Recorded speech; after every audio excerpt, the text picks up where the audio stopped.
كلؤلؤ مرجاني، هو زاد أمتنا وخير زماني، هو دمعة هو صرخة ببياني، هو ذلك العلامة الرباني.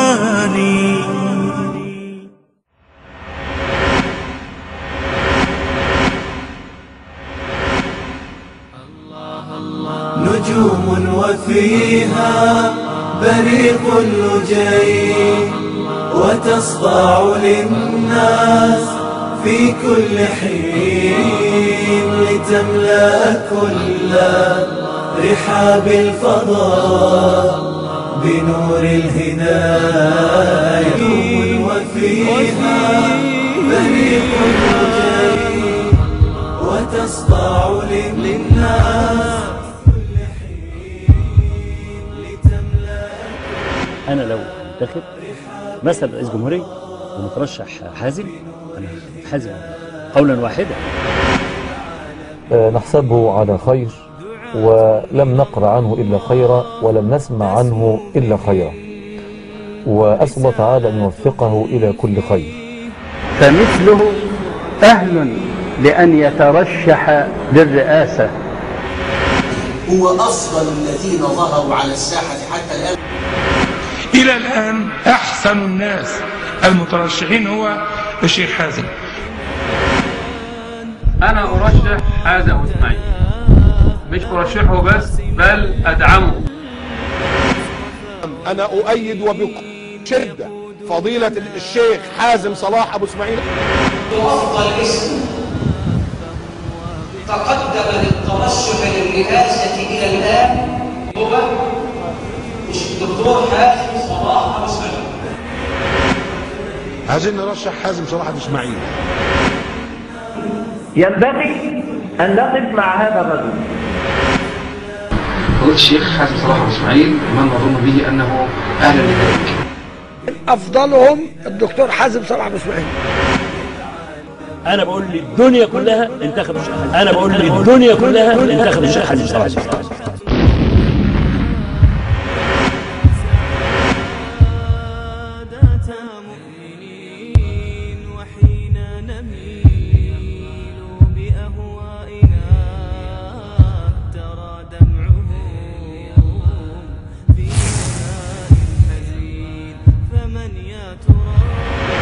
برجاحة عقل وحسن تدبير وكياسة في السياسة وقوة في المناظرة وقوة في العقيدة وسلامة في الشريعة وإيمان بالواقع.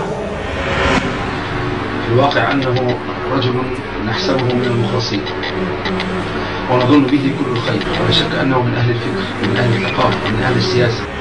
عرفته من قبل 20 سنة تقريبا، عرفته ولا أزكيه على الله.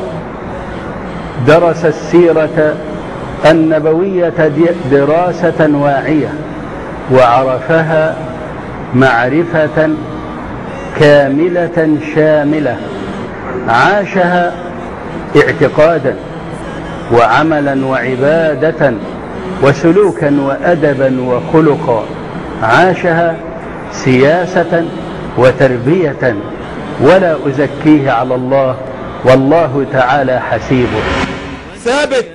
ثابت على الحق، لم يعطي الدنية في الدين الحمد لله. راجل بيتكلم بكل وضوح وما نافقش حد، وتاريخه ما شاء الله مشرف. مؤمنا همه بالليل والنهار على عشرات السنين مضت، معروف لدى الأمة بصلاحه وتقواه، هو وأبوه الذي تربى على يديه. تربى في بيت سياسي، وقبل ذلك في بيت ديني. ورجل مهذب ومؤدب وعلى صارم أكثر من غيره، وجدت منه الأدب والرقة والعلم، وقارئ الواقع كويس. صاحب خبرة سياسية سياسية وخبرة برلمانية وخبرة في القانون المدني والعسكري والدولي والمحلي، ومن بيت صاحب خبرة إلى جانب ما يتميز به من العلم الشرعي. وقد اجتمعت به من أسبوعين وناقشته في كثير من المخاوف وفي كثير من الأمور الهامة جدا بالنسبة للدولة، بالنسبة لكل هذه. هو ما عندوش حاجة بيخبيها الحقيقة، وواضح جدا جدا ومتزن جدا جدا وعنده خبرة سياسية. كانوا عايزين الايد المتوضئة، عايزين الايد الطاهرة. ما كفاية بقى، كفاية اللي حصل على مر كام سنة. نهبوا البلد وخربوا البلد وضيعونا وبهدلونا وحطوا من كرامتنا. عايزين اللي يحكمنا بشرع الله، عايزين الايدي المتوضئة تدخل بقى مصر الحبيبة. عايزين نشوف مصر مزهزهة كده ان شاء الله.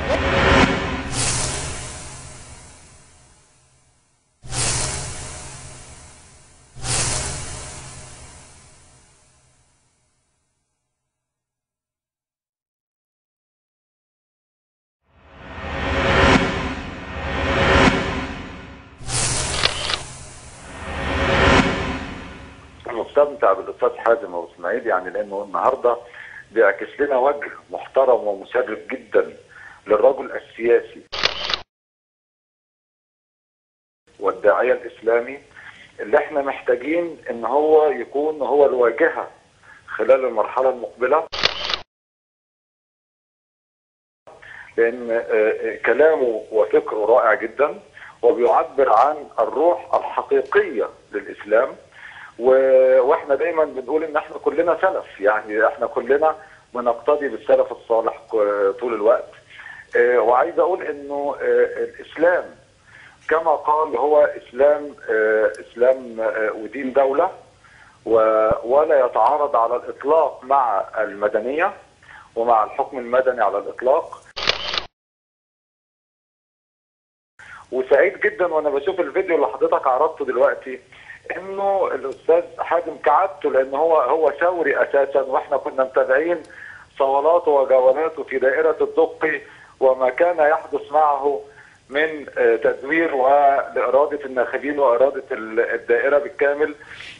وهو كان دائما يكتسح الانتخابات، ولكن كانت تقف امامه اراده التزوير والفساد. انه يدافع كعادته عن حرية الصحافة وحرية إصدار الصحف وحرية تأسيس الأحزاب وحرية تأسيس الجمعيات. وأعتقد أنه هذا رد عملي على أي حد يشكك في التيار الإسلامي في مصر أنه منغلق أو أي حاجة. أنا شايف عقل متفتح، شايف فكر واعي، شايف دفاع مستميت عن المجتمع المدني. ده الرجل بيدافع عن المجتمع المدني اكتر من الذين يعملون في المجتمع المدني، ان هو نفسه محامي وقف في قضايا كثيره سياسيه وغير سياسيه يدافع عن المظلومين. وانا قريت برنامجه او الملامح الرئيسيه للبرنامج على الانترنت، لقيت له عبارات رائعه جدا، انه يدافع عن المبدا الذي قامت من اجله ثوره 25 يناير، ان نرفع راسنا دائما وان نرفع الظلم عن اي مواطن مصري. فالدفاع عن آدمية المواطن وإنسانيته وحقوقه الأساسية هذا هو أصل مدنية الدولة.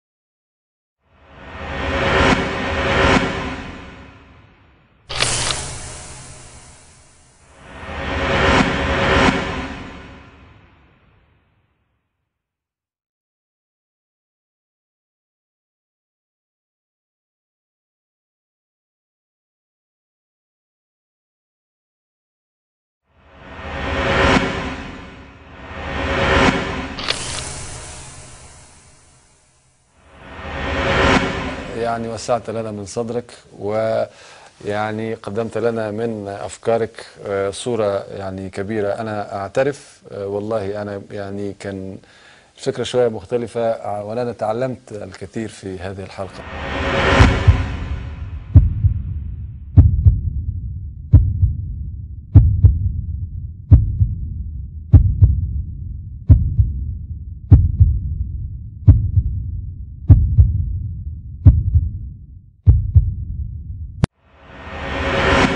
أقسم لكم بالله يا إخواني والله العظيم إن الذي يؤرقني منذ يعني نبتت في ذهني هذه الفكرة مسألة الليلة الأولى إذا قدر الله هذا الابتلاء.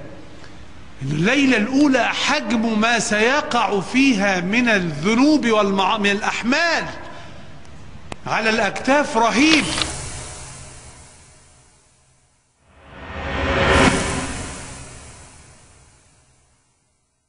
أنا بقول للدنيا كلها انتخب الشيخ. أنا بقول للدنيا كلها انتخب الشيخ. نعم. أنا بقول للدنيا كلها انتخب الشيخ حازم صلاح. اللي عايز حازم أبو إسماعيل يرفع إيده.